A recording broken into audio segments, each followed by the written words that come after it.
Guys, magandang tanghali. Andito na naman kami sa aming vlog. This is your Uncle Bonnie.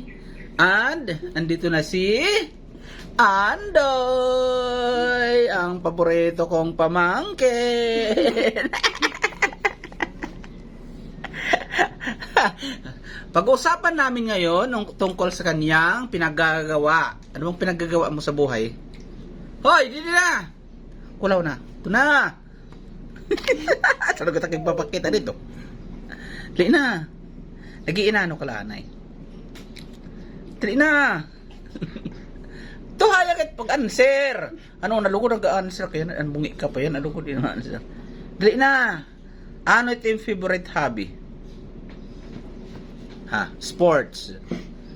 Dali na! Ano yan ito yung favorite sports? Tuig.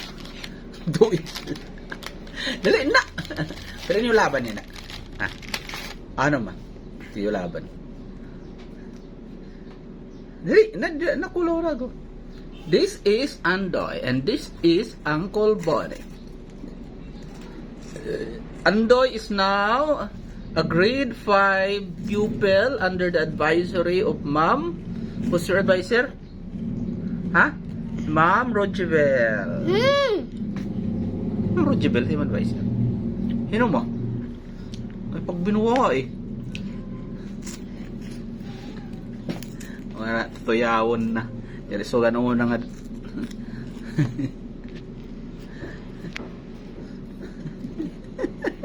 Ano? Ito yung pagsugar. Adi rin na klaro. Bota. Klaro ba't kanina?